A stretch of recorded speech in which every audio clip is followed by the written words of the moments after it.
요즘 SNS에서 무언가를 깨달았다고 스스로 믿고 가르치시는 분들이 많습니다.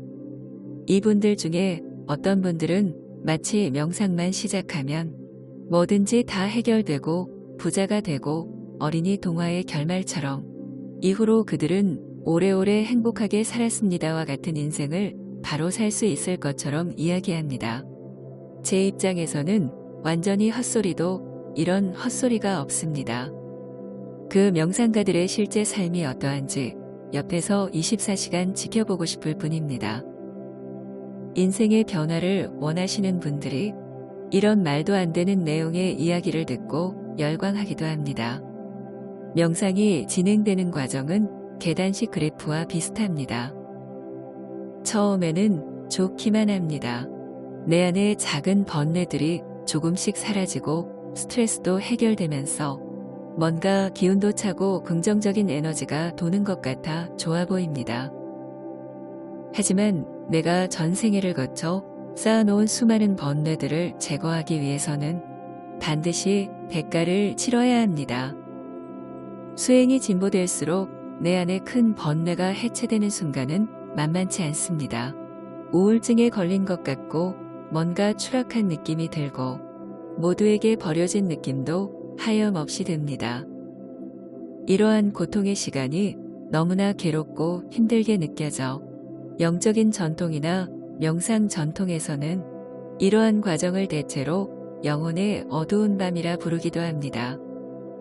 이러한 과정을 거쳐야 수행자는 자신의 내면에 잠재되어 있는 크나큰 번뇌를 직면하고 내려놓음으로써 더 큰 영적 진보를 이룰 수 있습니다.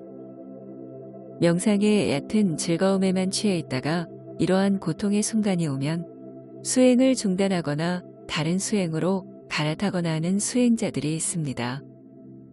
이런 식으로 수행하면 절대로 수행의 진보가 일어나지 않습니다. 수행은 정면 돌파입니다. 내 안에 좋은 것이든 나쁜 것이든 정면으로 맞이하고 내려놓는 연습입니다. 이렇게 미션들을 정면으로 해결하고 올라가야 한 계단씩 상승합니다. 내 안에 뿌리 깊은 번뇌들, 자기합리화, 자기모순, 추악함, 욕심 등과 직면할 때는 괴롭고 무섭지만 그것을 내려놓은 만큼 내 몸과 마음은 더욱더 맑고 가벼워지고 나의 영적 진보도 쑥쑥 이루어집니다. 그러니 피하지 말고 정면으로 돌파해야 합니다. 그게 가장 빠른 길입니다. 당신의 의식 수준이 어느 정도인지는 삶의 시련이 닥쳤을 때 해결하는 방식을 보면 알 수 있습니다. 그러한 시련을 통해서 이미 무의식적인 사람은 어둠 속으로 더욱 깊이 들어가게 되고 의식적인 사람은 더 강하게 깨어있게 됩니다. 시련으로 인해 깨우침을 얻을 수도 있지만 더 깊은 잠 속에 빠질 수도 있습니다. 그러면 일상적인 무의식의 꿈은 악몽으로 변합니다. 방에 혼자 앉아 있을 때나 숲속을 걷고 있을 때 혹은 누군가의 말에 귀 기울이고 있을 때처럼 일반적인 상황에서조차 현존할 수 없는 사람이라면 세상 일이 잘못되었을 때 어려운 사람이나 상황과 마주하게 되었을 때 뭔가를 잃어버렸거나 잃어버릴 위기에 처했을 때에는 더욱 깨어 있을 수 없을 것입니다.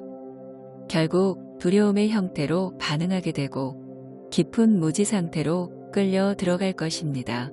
그러한 시련을 이용해서 자신을 시험해 보십시오. 오랜 시간 눈을 감고 앉아 있을 수 있다거나 뛰어난 선견지명을 가졌다거나 하는 것과는 상관이 없습니다. 시련이 닥쳤을 때 어떻게 처리하는지를 보면 그 사람의 의식 수준을 알 수 있습니다.